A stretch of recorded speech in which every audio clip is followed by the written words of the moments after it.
Hoy vamos a hablar sobre un tema que nos convoca muchísimo, que tiene que ver con un legado audiovisual que aunque no fue hecho en Colombia, sí corresponde a nuestra historia literaria de manera relevante y muy importante, pues se trata de una de las obras emblemáticas de la literatura colombiana, que el año pasado cumplió 100 años, la novela La Vorágine de José Eustacio Rivera, que convocó múltiples celebraciones alrededor de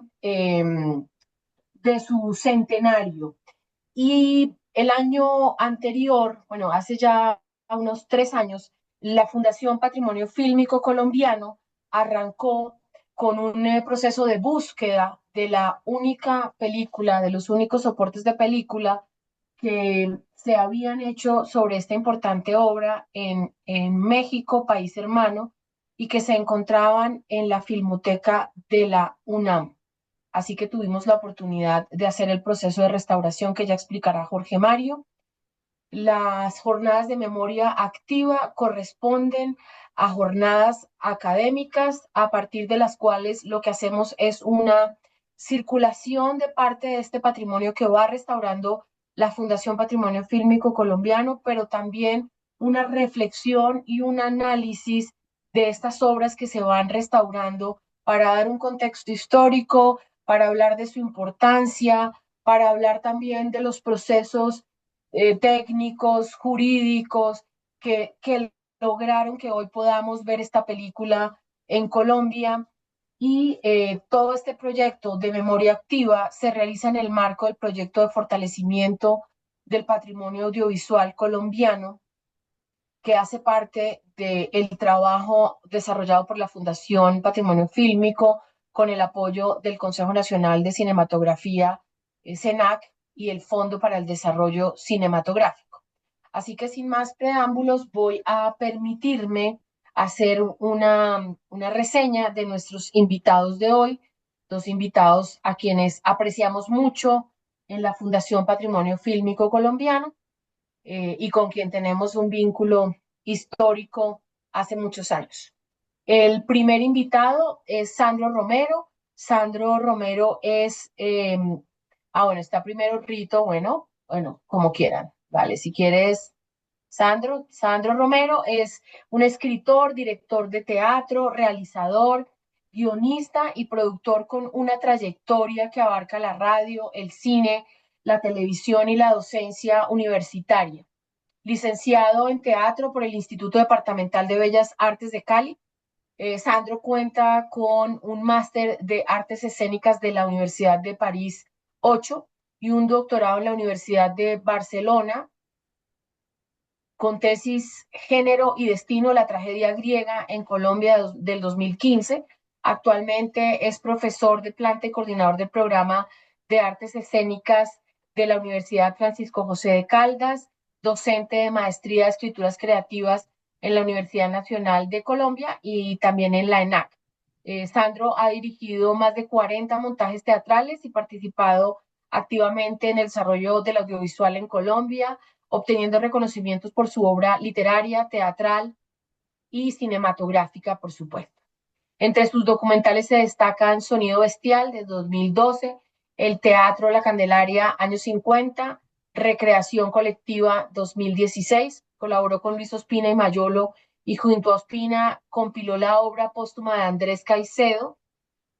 Como autor ha publicado novelas, cuentos, ensayos y crónicas, entre ellas Oraciones a una película virgen en 1993, El miedo a la oscuridad en el 2010, Anfiteatro en el 2019, La ceremonia del deseo en el 2004, Memorias de una cinefilia en el 2015 y Profesión espectador en el 2021. Y hay una que me han referenciado mucho, Sandro, no he tenido oportunidad de leerla, pero no está aquí. ¿Me recuerdas el nombre de la que escribiste sobre Sekizano? Se llama ¿Qué pasó con Sekizano? Que es una novela que publiqué el año pasado Exactamente. y Y que hace tiene poco, de alguna manera que ver con lo que vamos a hablar en el día de hoy. sí, y es que el sábado anterior que estuvimos con un investigador mexicano que debes conocer, que se llama Roberto Fiesco, se refirió a ese trabajo tuyo literario para hacer un análisis que estábamos haciendo de la película Semáforo en Rojo. de acuerdo. Y ya Eh, hablaremos de Sekizano. claro que sí. Por eso quizás no está, porque creo que es bastante reciente, como dices tú, el año anterior. Está también con nosotros Rito Alberto Torres, que pues, es considerado como de la casa. Rito Alberto Torres es cineclubista. Mientras cursaba estudios de antropología y filosofía, codirigió el Cineclub El Bombillo en la Universidad Nacional de Colombia del 78 al 86. Fue miembro del Comité de Redacción e Investigación en la revista Arcadia Valcine.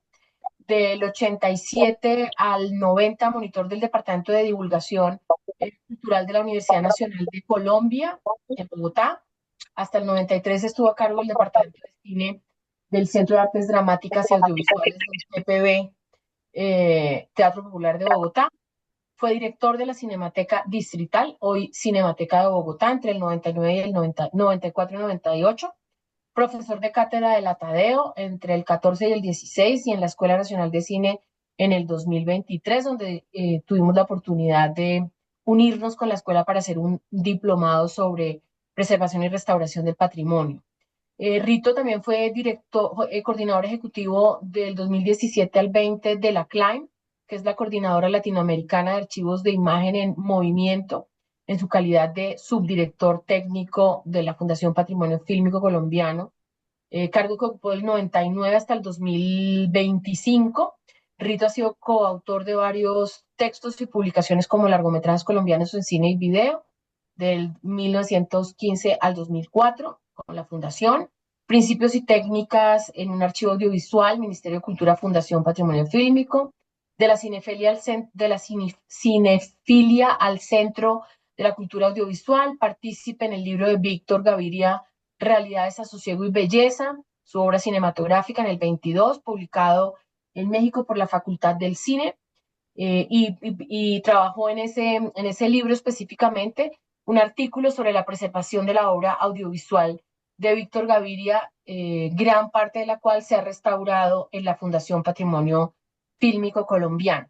Nos acompaña también, como es habitual, nuestro subdirector técnico, Jorge Mario Vera, quien hará una descripción de distintos elementos fundamentales a partir de los cuales entablaremos un diálogo sobre la vorágine y la versión cinematográfica mexicana de esta obra literaria colombiana, y nos guiará de esa manera a que yo empiece a hablar un diálogo con ustedes y a preguntarles un poco no solo por la película, sino también por lo que significa esta obra literaria en el contexto de la historia colombiana. Así que, Jorge Mario, te doy la palabra para que arranques con el primer bloque. Lo que vamos a hacer en términos de la metodología es que vamos a ir hablando y vamos a ir intercalando, la película es bastante larga, vamos a ir intercalando, no la vamos a presentar completa, sino vamos a ir intercalando fragmentos de la película restaurada. También tendremos un antes y un después de la película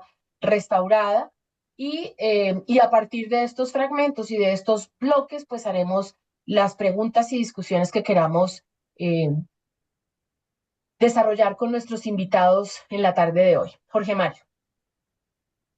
Bueno, buenas tardes, gracias Alexandra. Gracias a Sandro por estar en esta sesión, igual a don Rito Alberto Torres, que está aquí presto a hablar sobre este tema, que es una de sus especialidades. Básicamente la idea de esta sesión de hoy es, pues ya lo decía Alexandra muy bien, no mostrar la película porque yo creo que esta es una película que hay que ver en sala de cine y es una película cuyas características de realización, todo el trabajo fotográfico y la recuperación que se logró hacer de la imagen es para una sala de cine. Entonces decidimos, más que mostrar la película acá, es un poco entablar un diálogo acerca de la importancia de la vorágine, acerca de la importancia de esta vorágine, Abismos de Pasión, como un referente fundamental que no se ha vuelto a repetir dentro de la cinematografía. Y a lo largo de la conversación, ir mostrando algunos segmentos que consideramos importantes dentro de la estructura narrativa de la película y en paralelo también mostrar un poco lo que fue un difícil trabajo de restauración que fue el de esta película, que como vamos a ver más adelante fue una película que llegó en muy mal estado, que casi no la podemos conseguir, que es una película que llegó en un formato de 16 milímetros y el original de esta película era 35 milímetros. Por lo tanto, era una reducción y tenía unos desgastes naturales de la emulsión que implicó un esfuerzo técnico bastante importante, que es sobre lo cual vamos a hablar hacia el final de esta sesión. Pero básicamente esa es la dinámica que vamos a tener. Para entrar en la charla, pues recordar que la novela La Vorágine de José Eustacio Rivera es una novela centenaria. El año pasado cumplió 100 años y el año pasado cumplió también 10 años la primera edición de la novela. Y vale la pena citar dos ediciones más, que son en el 1926 que se desarrolló la segunda edición y la tercera, y en 1928, que es la misma fecha que muere José Eustacio Rivera, está la cuarta y la quinta edición. Vale la pena notar que algunas personas de la cinematografía de la época ya querían hacer una versión cinematográfica de la película. Entonces pasemos a la siguiente imagen, por favor. Cuando Rivera muere, ya estaba buscando traducir su novela al inglés y también conseguir una producción fílmica, pero aquí en Colombia, de acuerdo a una información que se tenía, también Pedro Moreno Garzón tenía un interés de hacer La Vorágine.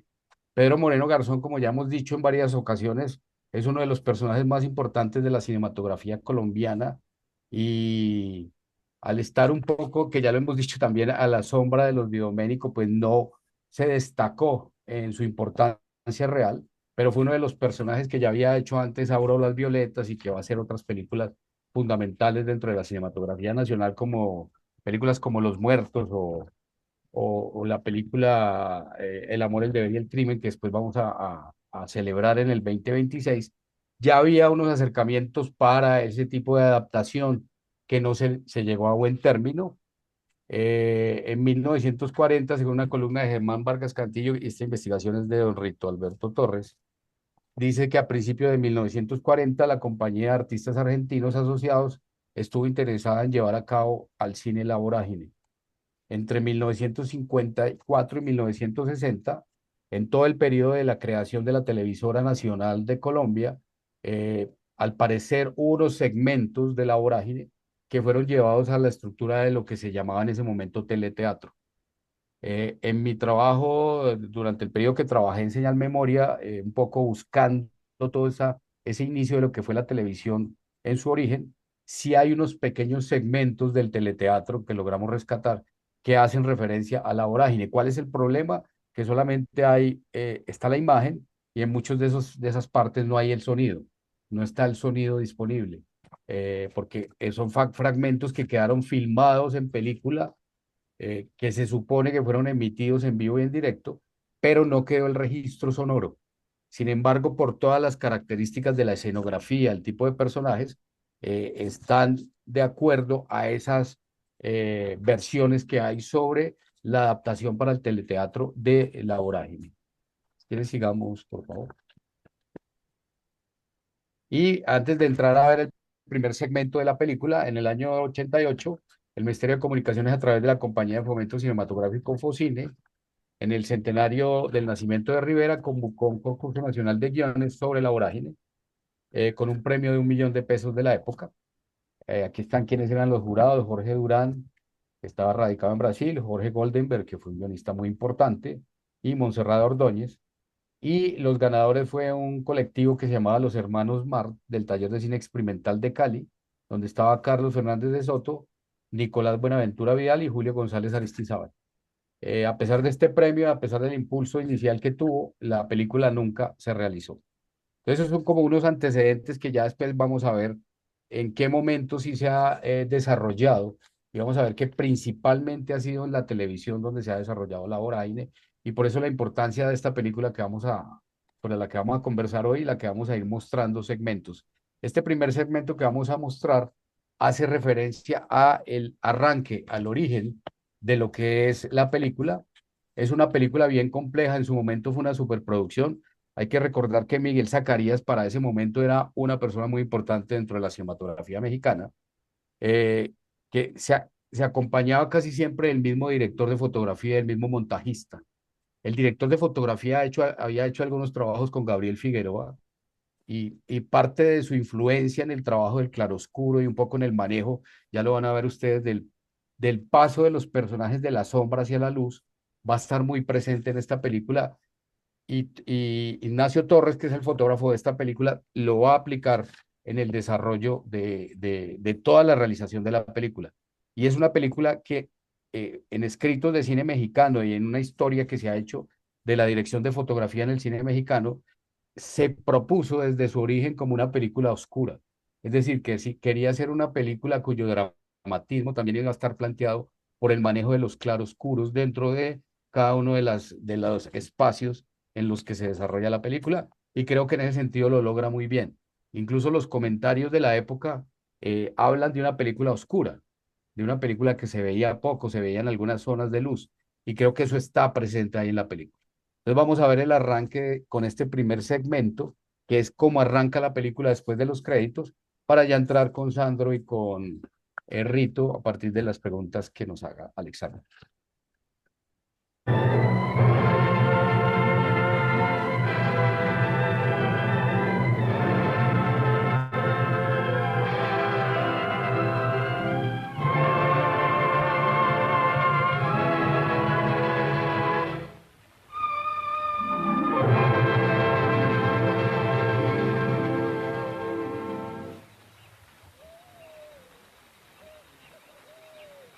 Antes que me hubiera apasionado por mujer alguna, jugué mi corazón al azar y me lo ganó la violencia. Nada supe de los delirios embriagadores, ni de la confidencia sentimental, ni de la zozobra de las miradas cobardes. Más que el enamorado, fui siempre el dominador cuyos labios no conocieron la súplica. Con todo, ambicionaba el don divino del amor ideal, que me encendiera espiritualmente para que mi alma destellara en mi cuerpo como la llama sobre el leño que la alimenta. Cuando los ojos de Alicia me trajeron la desventura,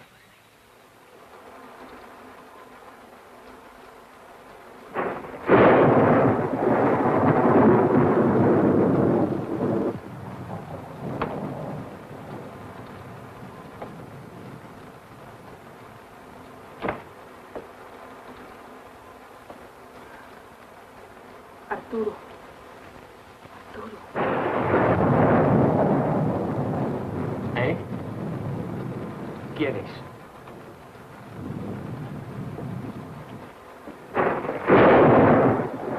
¿Qué haces aquí? ¿Cómo has venido? Eso no tiene importancia. Ya estoy aquí y no puedo. No quiero volver a mi casa. Pero eso es absurdo. Aquí no puedes quedarte. ¿Me vas a echar con esta lluvia? No. El que se va soy yo. Como quieras. El compromiso es igual. Lo importante es pasar la noche fuera de mi casa. Estás loca. Sí, loca.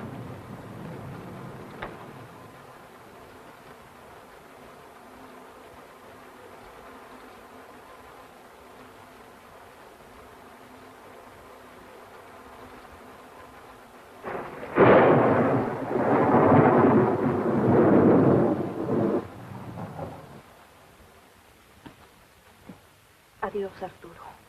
Adiós. Así arranca la película. Ya podemos parar el video, por favor. No digas nada. Bueno, muchas gracias por este primer fragmento. Yo quisiera, como antecedente, por supuesto, que arrancáramos con Sandro hablando de la obra literaria, que es el origen de esta versión cinematográfica y de las que vamos a ver más adelante, y que tú mismo, Sandro, mencionas en el artículo publicado en Gaceta, que son las producciones posteriores que tienen que ver con la televisión colombiana, y que fue allí donde tuvimos oportunidad los colombianos de ver la vorágine en pantalla, porque esta pues realmente en Colombia fue muy poco difundida. Y allí quisiera que habláramos, Sandro, lo que significa la vorágine como una obra literaria de nuestra historia, que plantea quizás por primera vez de una manera tan contundente un tema de denuncia relacionado con la explotación cauchera, que por supuesto de alguna manera también plantea un inicio de una lucha indigenista a partir de esta denuncia. Hablemos un poco de eso y luego Rito Alberto.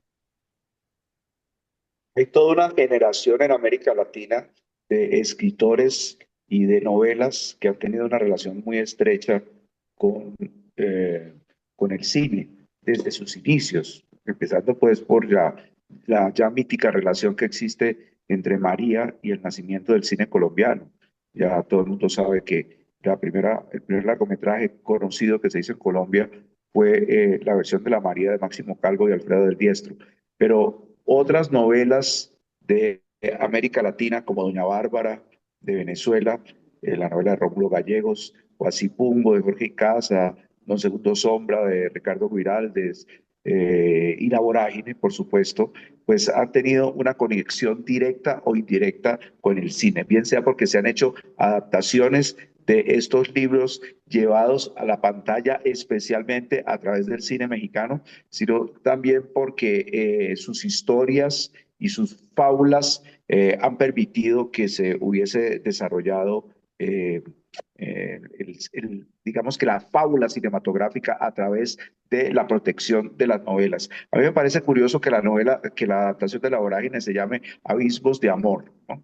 Algunos años después, Luis Buñuel hizo una película que se llama Abismos de Pasión. No sé cuál es la obsesión por los abismos en la edad de oro del cine mexicano, pero Abismos de Pasión de Buñuel es una adaptación de otra novela, de Cumbres Borrascosas, de Emily Brontë. Y esto nos muestra además que ciertos directores se apoyaban en la literatura para la creación de las películas que se hacían en esa época. Buñuel hizo varias adaptaciones de novelas, unas más importantes que otras, unos libros importantes como Robinson Crusoe u otras novelas menos conocidas que formaron parte de su filmografía ya clásica, tanto la que hizo en México como la que hizo en Francia o en los Estados Unidos. En el caso de La Vorágine, a mí me parece que es muy importante el hecho de que la película se haya hecho en México, porque nos da la medida de la dimensión internacional que tuvo. Y yo creo que la película que está por hacerse y que alguien tiene que pensarlo, aunque ya se escribió una novela sobre el tema, es sobre la gesta de José Eustacio Rivera como escritor y posteriormente como aventurero y como aventurero de la selva y de los llanos y después como aventurero en la selva de cemento, como se dice en el cliché, en sus últimos años en Nueva York. Existe una novela de Boris Salazar, un escritor colombiano, donde se cuentan los últimos años de José Eustacio Rivera tratando justamente de vender los derechos de La Vorágine para que se hiciera la película en Hollywood en la transición entre el cine mudo y el cine sonoro, película que tristemente no se hizo. Y posteriormente, ya lo anotaron ahora al comienzo de esta conversación, ha habido distintos o hubo distintos intentos para que la novela fuera llevada al cine hasta que finalmente se hizo esta película. Tú hablabas, Alexandra, de mi libro ¿Qué pasó con Sekizano? Y tiene indirectamente que ver con esto porque Sekizano fue un maestro del teatro, profesor de actores que llegó en el año 39 a México y que formó toda la gran generación de actores que posteriormente pasaron a la pantalla y esta película es justamente de la época en la cual Sekizano se consolidó como uno de los grandes directores de actores del teatro, de la escena y posteriormente de la pantalla en México. Él estuvo en Colombia en el año 55, pocos meses, pero formó toda una generación para el teatro, para el cine y la televisión. O sea que hay una conexión entre Colombia y México y La Vorágine está ahí metida como una fábula sobre el amor, sobre la violencia, sobre las pasiones desgarradas y en estas imágenes que vemos casi que parece como una especie de película de cine negro tropical. Es una película sobre unos amores de éxtasis, de grandes pasiones desbordadas y que creo que esto da muy buena cuenta porque parecería que la película lo que quería hacer era una continuación del éxito que había tenido Doña Bárbara algunos años antes. Gracias, Sandro. Quisiera Rito Alberto, un poco en concordancia con lo que está hablando Sandro, que habláramos de esos primeros intentos por realizar La Vorágine. Jorge Mario mencionó este tema del guión que sería, hablábamos hoy tras bambalinas, muy interesante poder conocer, debe existir ese guión en los archivos del Ministerio de Cultura, si obtuvo un premio, y que habláramos también de pronto de los antecedentes que ya en México se habían dado para hacer esta película. Es decir, Diana Films, que es quien finalmente logra materializar el sueño de realizar La Vorágine en las selvas veracruzanas, es la materialización de algo que ya en su momento había intentado Julián Soler, que me refería a él hace unos momentos porque fue el director de la película Semáforo en Rojo recién restaurado. Entonces quisiera que habláramos un poco de esos primeros intentos, Rito, y en concordancia con lo que dice Sandro, Rito Alberto, que nos refiriéramos a ese contexto de trabajo conjunto entre Colombia y México, porque este año que estamos realizando esta colección de El cine también nos une, y que habla de estas historias de alguna manera íntimamente relacionadas entre la historia del cine mexicano y la historia del cine colombiano, pues dan cuenta de Julián Soler, por supuesto dan cuentas de Miguel Zacarías, también de Zacarías Gómez Urquiza, de Luis Moya Sarmiento, que aparece también reseñado en esta película. Entonces, como que habláramos de ese contexto de Colombia y México unidos cinematográficamente en términos de la historia y que habláramos de esos primeros intentos por llevar a cabo esta película. Bueno, muchísimas gracias por la oportunidad de compartir con ustedes, amigos, en esta tarde a hablar sobre La Vorágine. Pero antes de darte respuesta, quisiera hacer énfasis en el carácter de audiovisual que tiene el libro desde la perspectiva actual. O sea, cómo definimos a partir de Ray Edmondson el patrimonio audiovisual y cómo queda en la resolución 3441 del Ministerio de las Culturas, este libro pionero en 1924 ya traía tres fotografías que voy a ver si se pueden ver ahí, que son una de Arturo Cova, que es José Eustacio Rivera, cuando en 1922 hacía parte de la Comisión de Límites. Otras dos fotografías que son postales que se conseguían en Manaos y que están datadas entre 1904 y 1908, una de un cauchero y otra del cauchero Silverio. Esas fotografías pretenden buscar que la historia de La Vorágine, la ficción, sea verosímil. Y por el otro lado, la denuncia tenga veracidad también. Esas, al igual que en la edición de 1928, Rivera quitó las fotografías, incluyó 4 mapas. Esos mapas también perfectamente inventados por él, en algunos no existe la cordillera de los Andes, pero ubica en un territorio los lugares donde, en el territorio de los llanos orientales y de la selva amazónica, donde ocurre la novela. Ese carácter de utilizar esos medios gráficos, fotografías, para la época de 1924 era inédito.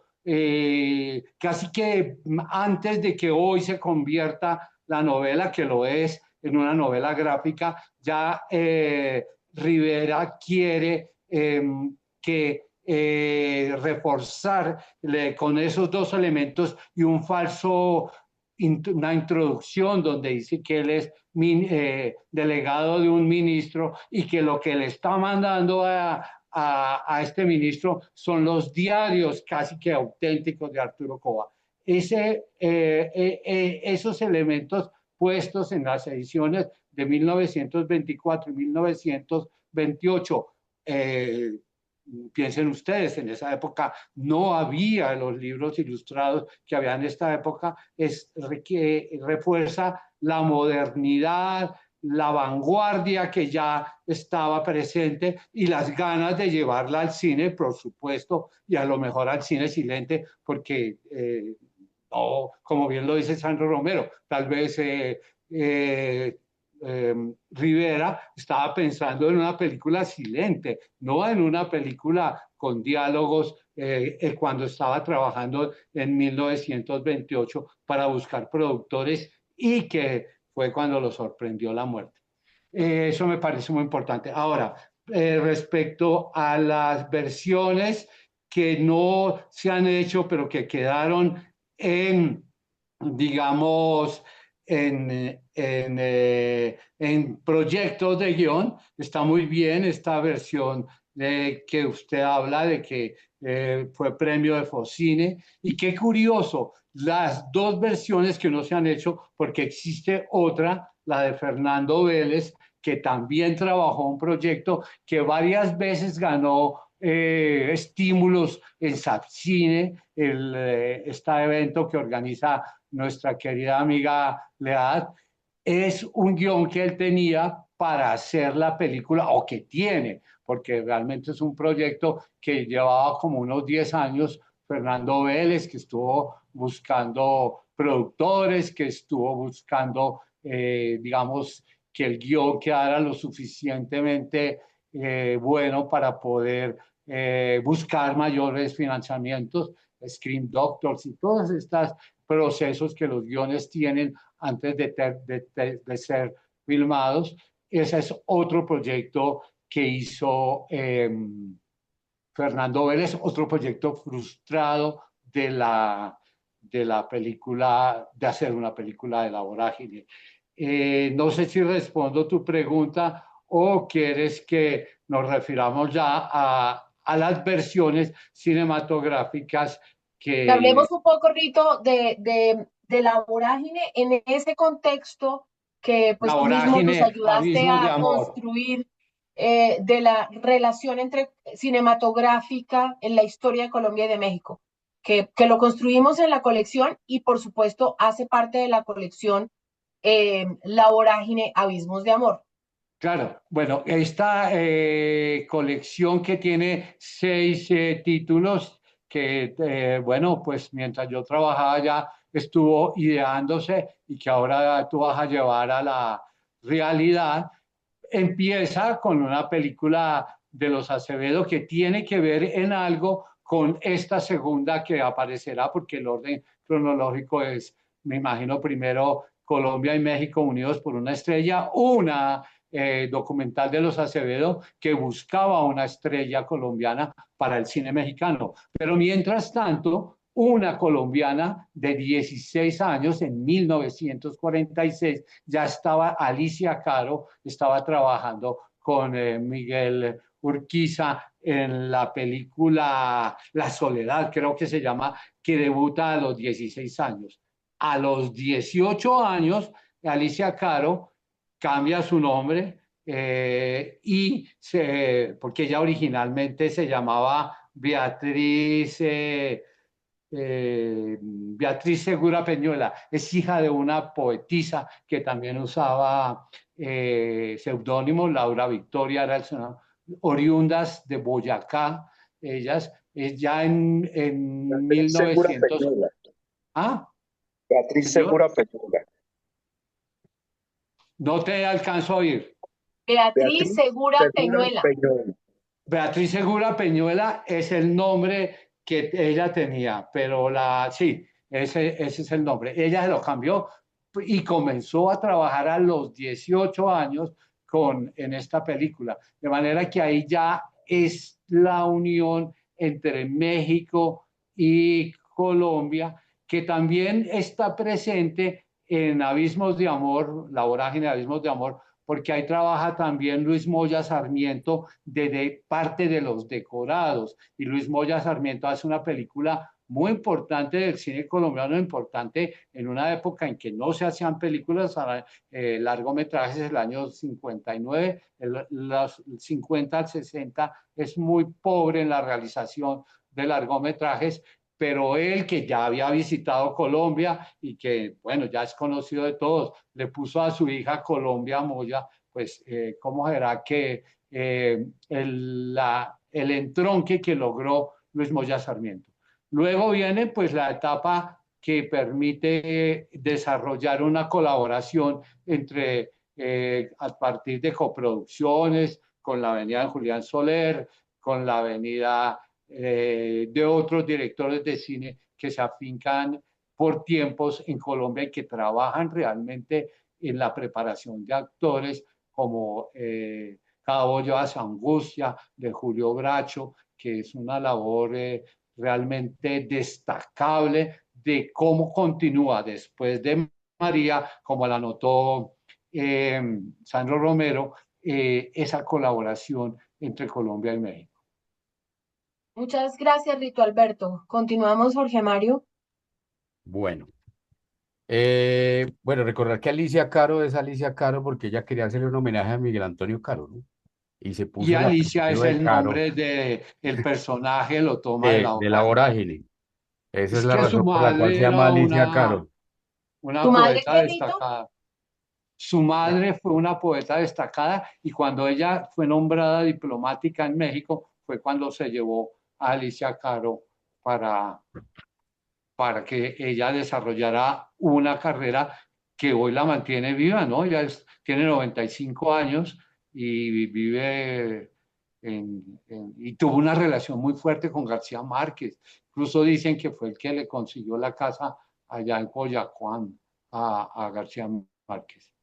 Bueno, ya entramos a temas de farándula. Antes de pasar a profundizar en los temas, vamos a hacer un pequeño recorrido por estas adaptaciones que principalmente ha sido, bueno, creo que lo de Fernando Vélez ha sido toda una vorágine poder hacer algo que todavía no ha hecho, ¿no?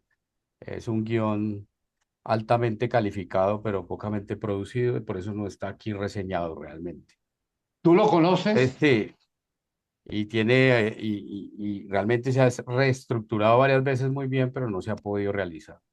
Y yo también lo Eh, conozco, creo que tiene muchos más de 10 años. Ese guión lo sí, conozco.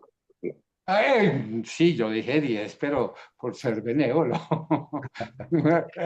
O sea, bueno, Pues entonces, imagínate, si Julián Soler 10 años antes también había intentado hacer la vorágine, 10 años antes de que se hiciera finalmente por parte de Diana Films y la familia de Fuentes.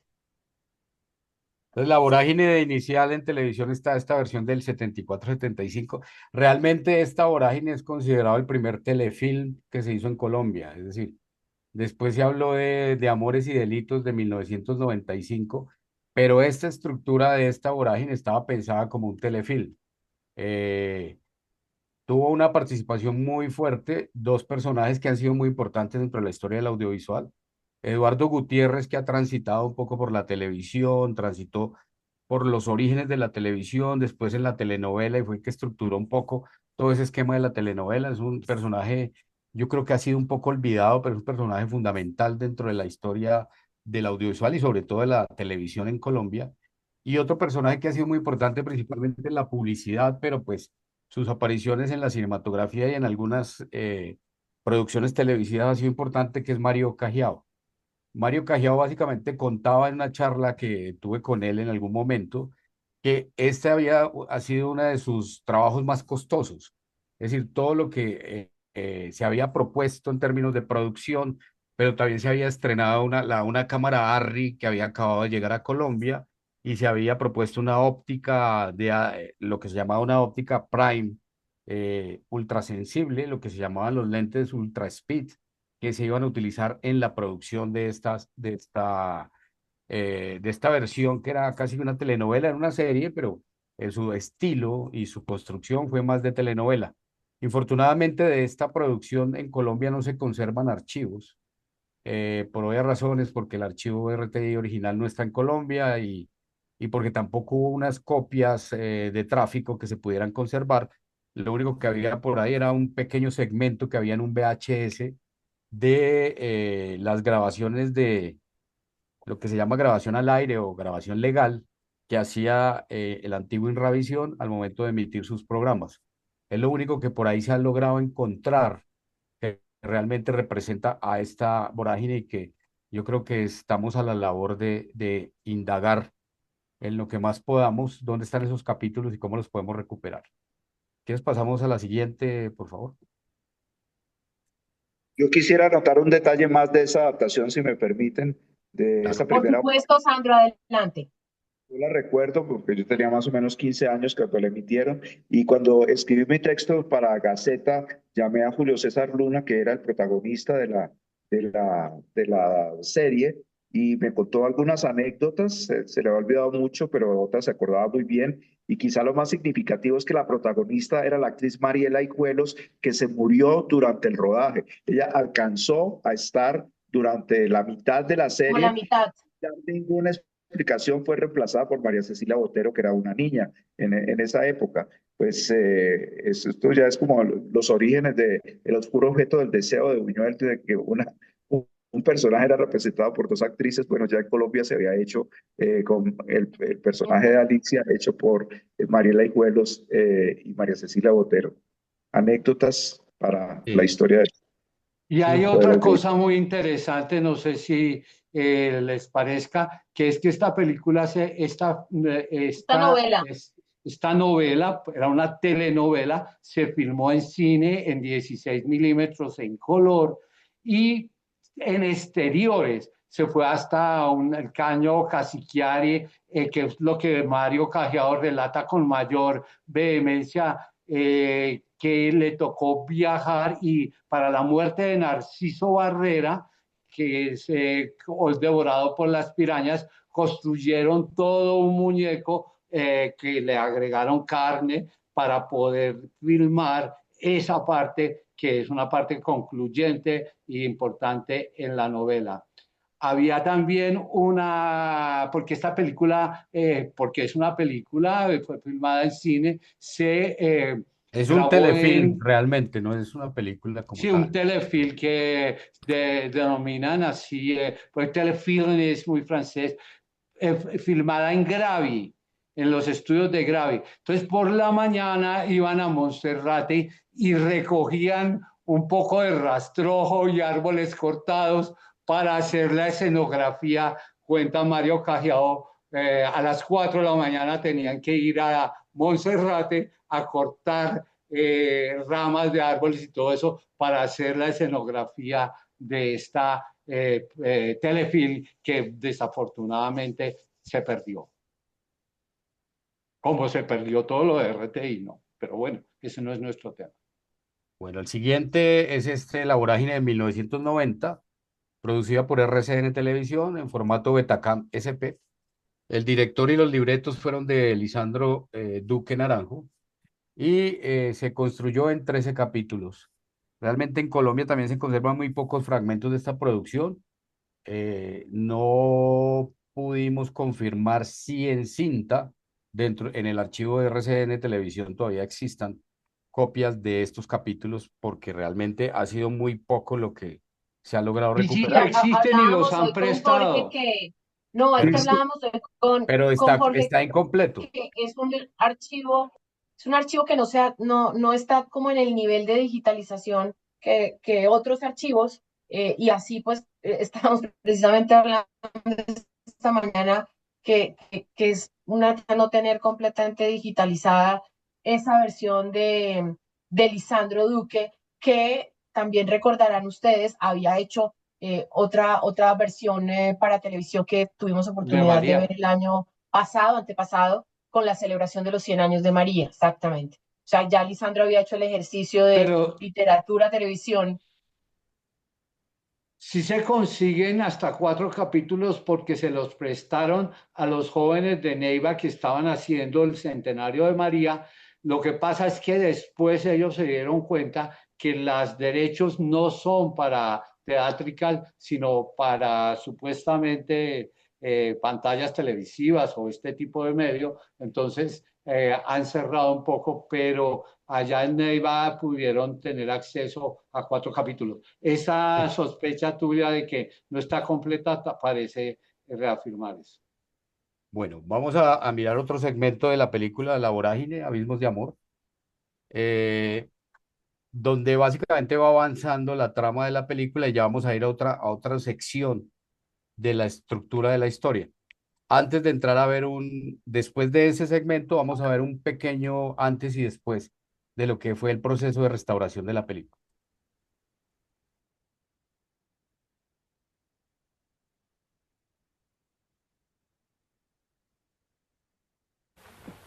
Adiós, Arturo. Adiós. Alicia, yo... No digas nada. Nada que no sientas. Porque nada nos liga. Entonces, ¿por qué? ¿Por qué? Ahora ya no me obligarán a casarme con ese viejo odioso. Al menos, él ya no querrá casarse conmigo. Fue por eso. Fue por eso, ¿verdad? Contesta. Contesta. Sí. Duerme tranquilamente. La temperatura es normal. Ojalá que aciertes, Arturo. Ojalá que pienses en tu porvenir, en Colón.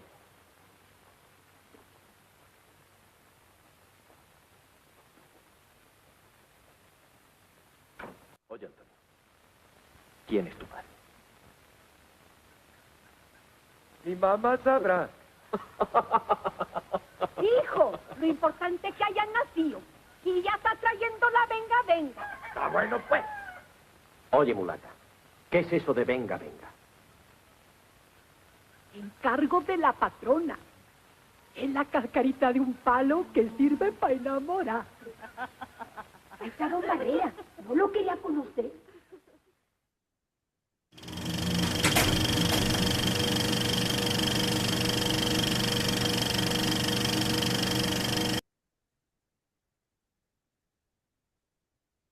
Dale, Jorge, si quieres, continúa y ya volvemos con nuestros invitados. Dale.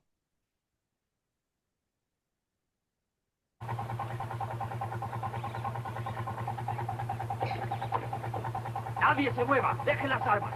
¡Arriba las manos! ¡Échense a un lado! Esta traición la Madonna la va a pagar muy cara. ¡Cuidado! Si no nos dejan ir, lo mato.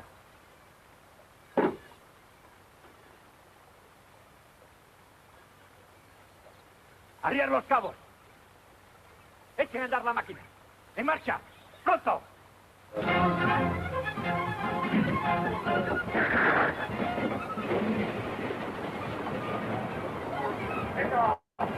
¡Ahí viene uno!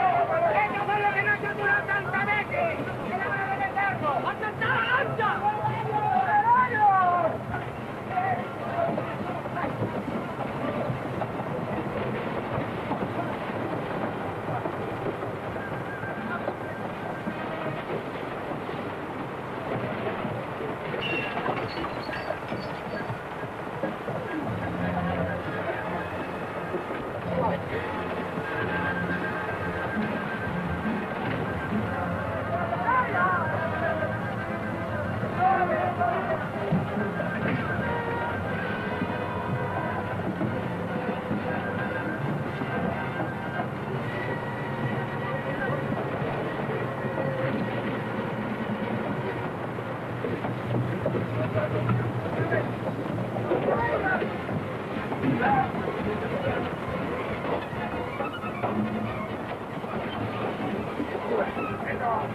¡Ahí viene uno! ¡Esto fue lo que no se duró tantas veces!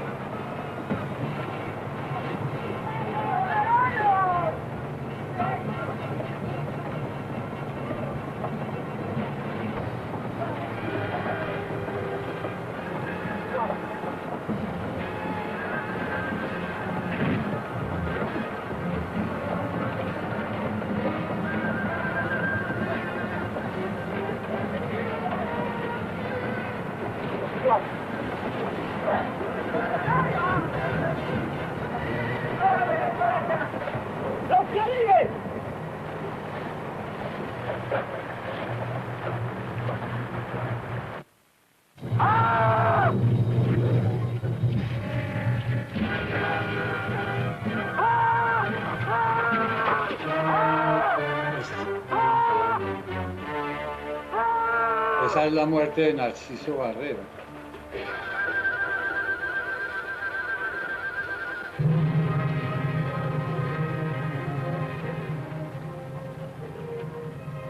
¡Arturo!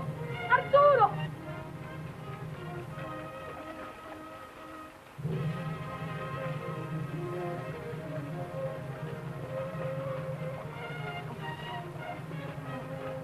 ¡Vamos al barracón de Manuel Cardoso! ¡Pronto!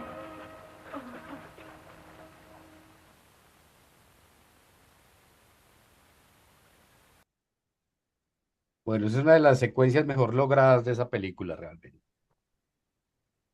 Yo quisiera que habláramos, Sandro, un poco, al tener esta cantidad de producciones, que habláramos un poco como de los ritmos, las narrativas y el mismo tipo de producción con diferencias, similitudes y bueno, y también con una opinión tuya sobre cuál fue la que más te gustó, que se aproxima más a la esencia de la obra literaria.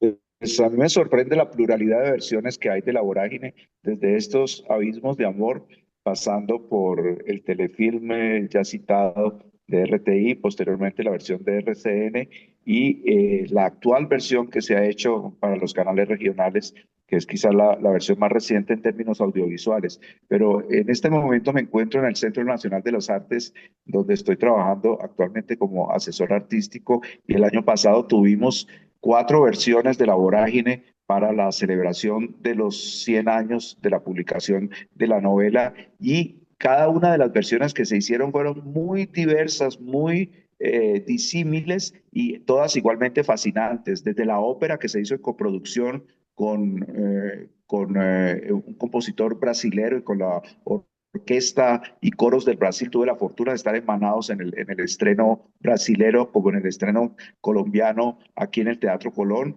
Y asimismo está la obra La Vorágine Más Allá que hizo Mapa Teatro, Jabú que hizo Carmen Gil. También está la versión Perderse que la vamos a tener en temporada ahora, hecha por Fabio Rubiano y el Teatro Petra. Es decir, bueno, y también está la versión de Juan Carlos Moyano, que es una estupenda versión teatral dentro de los parámetros de la creación colectiva hecha con estudiantes de la Academia Superior de Artes de Bogotá. Es decir, La Vorágine ha servido para un abanico de versiones muy diversas y es una obra que pues, da tiene las connotaciones de un clásico, es decir, es como cuando uno monta una tragedia griega. Las tragedias griegas se están montando desde hace miles de años y se siguen montando versiones y reversiones y perversiones de todo tipo en todas partes del mundo y creo que La Vorágine también ha servido para que se hagan múltiples lecturas desde perspectivas clásicas y desde perspectivas contemporáneas, tanto para el audiovisual, el cine, la televisión, las series, etcétera, y como para el teatro. Entonces, esto me parece que es un Y, abanico muy interesante, creativo, en relación con La Vorágine como pretexto. y No, no te y claro, olvides que obviamente existe una el ritmo cine, novela, televisión distintos, ¿no? perdóname, y existe una versión en novela gráfica que hizo Oscar Pantoja y José Luis Jiménez, que en la Feria del Libro tuvo bastante venta. Es un cómic de La Vorágine y que para la juventud actual es el elemento que más les ha llegado. El compositor se llama Joao Guillen Ripper, pero te quería preguntar, Sandra, los libretos son de un colombiano, ¿no? ¿Verdad? Tiene Estás cerrado el... muteado, estás muteado. Ya me di cuenta, ya me di cuenta. No solamente se trabajó con brasileros, sino que también se hizo la versión colombiana y la versión brasilera. Entonces, eran distintas, ¿no? Eran distintas Sí, tuvimos la oportunidad de ver las dos, sí, pero a Valeriano Lanchas, por ejemplo, en Manaus no Brasil, estuvo Valeriano. Fue muy emocionante para mí, usted que es cinéfilo de los 80, mi querido Rito, estar en el Teatro de la Ópera de Manaus, donde se filmó parte de Fitzcarraldo, pues era muy emocionante ver, ese es un teatro completamente, eso sí es el gótico tropical en su máxima expresión, un teatro de ópera en la mitad de la selva, y que la vorágine se presentara en este sitio, en una ciudad que está citada dentro de la novela, eso pues era un acontecimiento muy especial, dirigida por Pedro Salazar, que es un director de ópera colombiano, y creo Ajá. que ese inicio de coproducciones y de colaboraciones escénicas entre el Brasil y Colombia va a dar otros frutos muy pronto, gracias a la Ah, vorágine. bueno, la vimos porque usted mandó el link de transmisión que hizo la televisión del estado de Amazonas, eh, Exactamente. de 4 horas, ¿no? Exactamente. Y está esta colección que publicó el Ministerio de Cultura el año pasado, De los libros. hermosísima colección de libros de edición de la vorágine y de colección de reflexiones teóricas sobre la vorágine. Es una colección realmente espléndida. Claro, porque también está el libro de Montserrat Ordóñez de 1988, que tiene nada menos que 13 analistas, libro de 200 páginas que analizan la vorágine. Y ahora existen pues otras versiones como la que sacó la profesora Edna von Walden allá en los Andes, que también es una edición pues analítica de la vorágine con muchos colaboradores. Continúa, Jorge Mario. Bueno, en la última vorágine que ya citaba Sandro es esta de 2025. Igualmente es una serie para televisión. Tiene de destacado que es producida por un canal regional con apoyo de Creo que uno hoy de está en los... plataforma, Jorge. Sí, ya está en HBO Max disponible. Se emitió por casi todos los canales regionales de manera simultánea. Fue dirigida por Luis Alberto Restrepo, con libretos de Miguel Ángel Vaquero y dirección de fotografía de Sergio García y Diego Forero, que estuvieron a cargo de la unidad uno y unidad 2 de la serie. Realmente ha sido una superproducción para un canal regional. Es creo que la producción más costosa que ha hecho cualquier canal regional dentro de los canales regionales en Colombia. Entonces es 10 mil Sí. importante millones este según el esfuerzo. Ministerio de Cultura. 10.800 millones, dice aquí el tesorero. Pero igual es una superproducción para un canal regional, ¿no? Vamos a la Bueno, siguiente lo que pasa ya es que para... son varios canales regionales unidos, digamos, está en cabeza de Telecafé, pero hay como un aporte allí de Mintic que va por los distintos canales. Dice eso, es Quinto Color, Telecafé y Mintic son los Son productores. los productores, sí, los productores principales, ahí como decía en la ficha anterior. Ya aquí para entrar y para ir cerrando el tema, pues La Vorágine de Abismos de Amor se rodó en el año 48 y se proyectó en el año 49. Pues ya decíamos, Miguel Zacarías es el director, era un director mexicano muy destacado ya en ese momento, producido por Diana Films, que había sido fundada en el año 42 y que todavía existe como empresa y como nombre. La Un familia director, Fuentes, ¿no? la familia De Fuentes, Fuentes, sí señor, de Fuentes. De Fuentes, De Fuentes, sí, Fernando de sí, Fuentes. Fernando de Fuentes. Tuvo dos personajes muy Perdón, destacados que, abro paréntesis, que participan en la colección El Cine nos une con un artículo sobre la película La Vorágine, Abismos de Amor. Recuerda que la ¿Quién colección la va con escribe? un El libro. señor Fernando de Fernando de Fuentes, Fuentes, sí. hijo. sí, tuvo dos colaboradores muy importantes que fueron Ignacio Torres, que era un director de fotografía ya muy destacado y que había hecho unos trabajos de similar riesgo como esta película. Esta película a nivel visual es una película bastante arriesgada, como ya decíamos al principio de esta charla, y el montaje de José Bustos, que realmente aportó bastante a todo el ritmo de la película. Recordemos que la película está dividida en dos partes. Y así se proyectó por el largo de la película, eran 132 minutos y tenía, al parecer en la proyección original, tuvo un intermedio, parte uno intermedio y parte 2. En la versión que restauramos este año, pues dejamos las dos partes integradas, pero dejamos el intertítulo de parte uno y parte 2 que es lo que tiene la película. Yo creo que ya se habló de de Alicia Caro, seudónimo de Beatriz Segura Peñuela, que creo que estamos a tiempo todavía de hacerle un homenaje y reconocer un poco su historia como actriz importante. Pero también quiero destacar aquí el trabajo de el actor principal, que es Armando Calvo. Armando Calvo era un actor que ya venía de producciones hechas en España, hechas en Italia, y termina su vida en México. y en ese momento era un personaje muy importante dentro de la actuación y dentro de la cinematografía. Es decir, que al momento que llega, él ya había hecho filmes como Escándalo del 43 o los últimos de Filipinas del 45, que habían sido relativamente destacadas películas en las que él participó como protagonista, y ya después haría películas como El último cuplé, que es una película del 57, o La muralla del 58.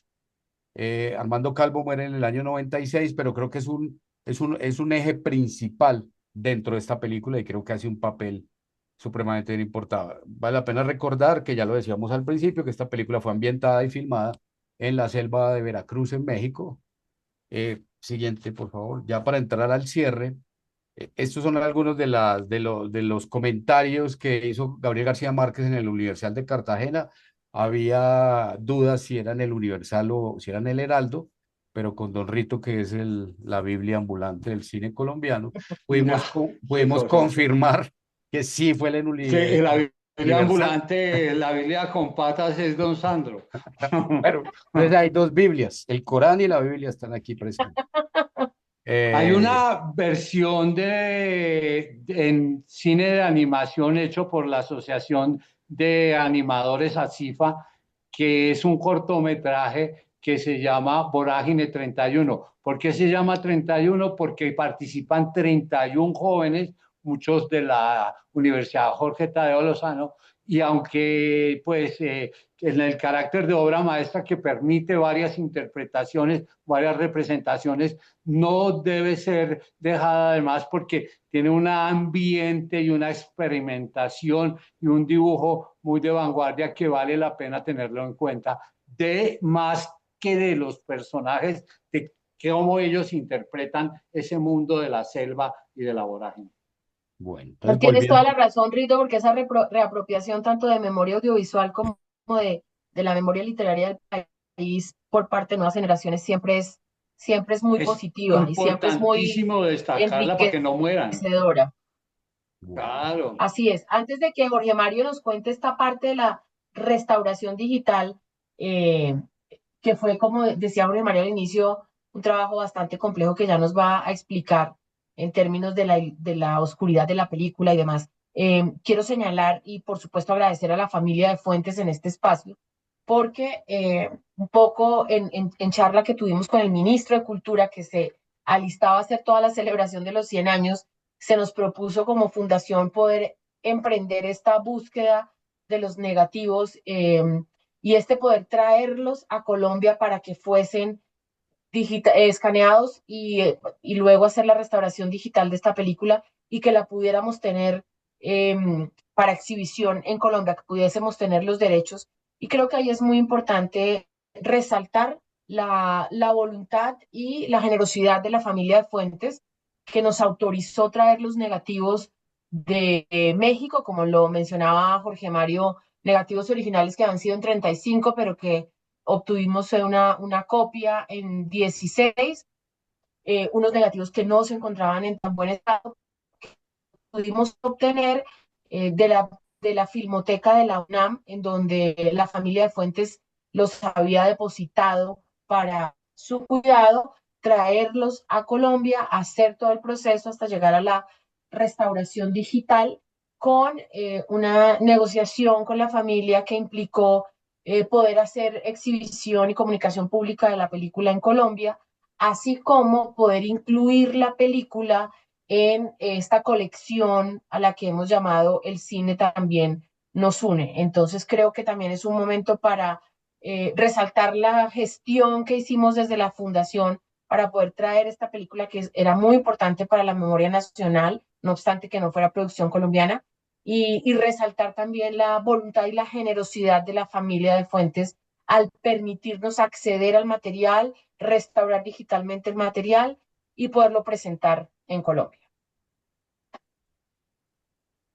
Bueno, entonces la restauración digital se realizó el año pasado. En septiembre llegó la copia, en octubre empezamos a hacer todo el proceso de restauración. Como ya decía Alexandra y se había citado antes, esta película infortunadamente la tuvimos que restaurar desde una reducción en 16 milímetros, pero realmente al parecer y por todo lo que se ha indagado hasta ahora es el único documento fílmico que queda de la película. Al parecer, pues hasta ahora no se ha encontrado otra copia ni otros materiales cinematográficos que permitan hacer algún tipo de intervención. Entonces, a partir de esa copia traída de la Filmoteca de la UNAM en México, escaneamos en resolución 6.5K para tratar de tener la mayor cantidad de información en el escáner de la Fundación Patrimonio Fílmico, que es un Laser Graphics Scan Station.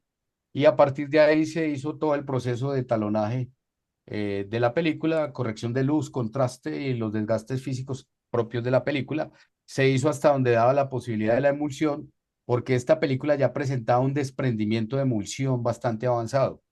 El desprendimiento de emulsión, para tratar de explicarlo un poco de manera no tan técnica, es básicamente que la imagen está desapareciendo. Y al estar desapareciendo la imagen había que duplicar ciertas capas para poder que esa imagen se mantuviera adherida y tuviéramos las figuras completas, los contrastes completos y sobre todo las zonas de luz visibles, que era un poco lo que hubo que hacer. Sin embargo, a pesar de todo el esfuerzo y utilizando la tecnología de punta que utilizamos, pues todavía la película presenta algunas rayaduras, pequeños dobleces, algunas alteraciones en el tono en relación con la versión original.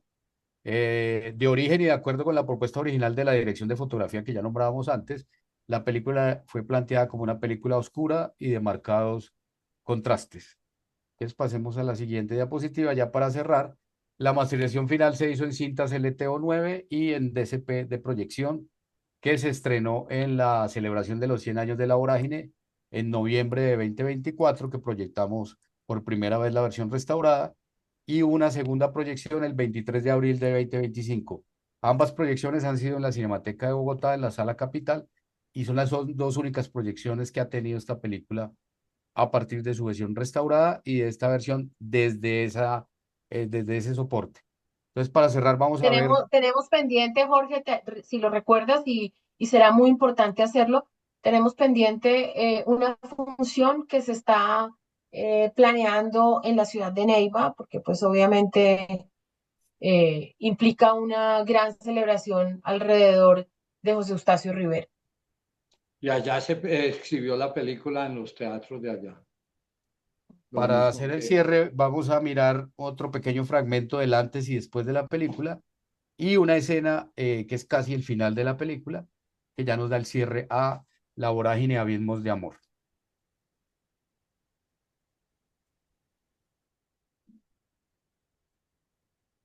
Tu pena en mi pena. Por eso te quiero. Ah, ya me siento mucho mejor. Siempre es bueno descargar el corazón. Venga a mí tu amor. Venga a mí tu pensamiento. Venga a mí tu corazón. Donde sea que estés, de noche o de día, con frío o calor, que suspire por mí y siga tras el suspiro o se muera de pena.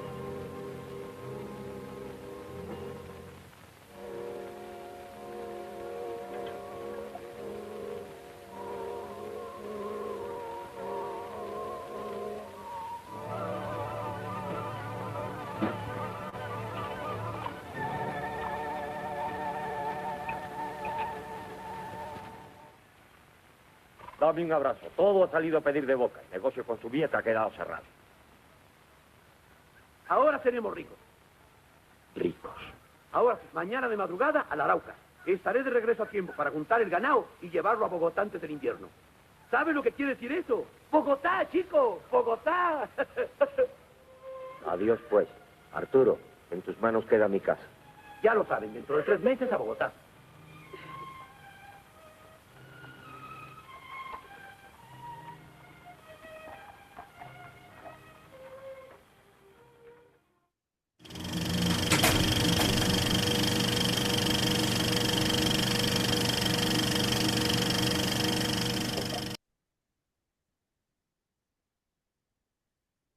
Bueno, creo que vamos cerrando la tarde de hoy. Perdona, va el y- segmento de cierre que ya lo están dándole play y ya. lo están alistando. Cargando. Sí. Ok, yo quería hablar sobre una de las imágenes, no sé, a estas no las tenemos, pero hay una de las escenas que es una escena bastante dramática, que es el tema y quería hablar de esa escena con ustedes, que es la de la amputación de las manos. No sé si la recuerdan, si la recuerdas, Sandro, que además me resulta bastante simbólica dentro de la narrativa de esta película en particular, Sandro. Sí, no sé si vemos estas imágenes primero o quieres que haga el comentario. Si quieres, dale y continuamos con las imágenes. Luego. Sí, yo creo que el cine mexicano inauguró una forma del melodrama que es heredada del teatro, pero que tuvo su propia autonomía y que pertenece a eso que han dado a llamar el cine de las lágrimas de América Latina. Es decir, existe todo un código entre expresionista y melodramático para la, digamos, el énfasis de las imágenes, para la profundización, el acompañamiento pasional que la imagen tiene en complemento con la historia. La vorágine está convertida en un gran melodrama, evidentemente. Como lo son las películas de Te muteaste. que pertenece a ese tono. Se bajó el volumen, Sandro. Algo pasó. Algo pasó, es que alguien está haciendo trapisondas aquí con el teléfono. Se te oye, pero súper bajito, bajito, bajito. No se entiende. Hola. Sigan ustedes. Dale, dale. Mientras tú miras qué pasó. Rito, el Esta simbolismo. escena que fue una de las que en la crónica que se sacó aquí una parte de 1949 de García Márquez, la ponderó mucho porque siendo una escena difícil de realizar con los efectos especiales de aquella época, pero también teniendo en cuenta esa oscuridad, ese tono que tiene la película, permite que ese momento culmen de la segregación de las manos de una personaje, un peón, sea muy realista. Eso es muy importante en la película porque la película tiene un realismo que impresionó en su época y todavía tiene una impresión fuerte acerca de los vejámenes que cometieron los caucheros y mantiene entonces el espíritu de la novela, porque la novela en últimas es tanto una historia, como lo dice Sandro Romero, melodramática, pero tiene otro contexto que es la denuncia de los vejámenes cometidos contra la población indígena y contra los colonos campesinos, que fue algo que tan pronto volvió de la Comisión de Límites. José Eustacio Rivera emprendió esa labor de denuncia de la extinción de lo que hoy llamamos el holocausto indígena, donde unos pueblos, la nación ticuna, por ejemplo, y otros también fueron casi que exterminados, y después de que Colombia participó en la guerra de 1932 contra Perú, fue que se volvió a reconstruir y las familias regresaron y a tratar de volver a que la nación ticuna tuviera, porque fueron casi 6.500 personas las que, según los datos, se exterminaron. Sandro, miramos si Sí. resolviste el tema. Ah, sí, ya. Quería complementar que en la novela se funde el realismo, el naturalismo y el romanticismo. Y yo creo que el cine mexicano de la Edad de Oro, que va desde los años 30 hasta los años 60, diría yo, pues se nutre y enfatiza el aspecto melodramático. Creo que eso que se inventaron los franceses en el siglo XVIII y en el siglo XIX con el romanticismo y que llamaron posteriormente el melodrama, pues luego el cine lo heredó muy bien porque etimológicamente el melodrama son dramas musicalizados y el cine exacerba las pasiones gracias a la música. Ese es un tema además del cual no hemos hablado mucho y que es importantísimo, ¿no? Que De vale la cómo la pena, la música en la acompaña película. las imágenes, ¿no?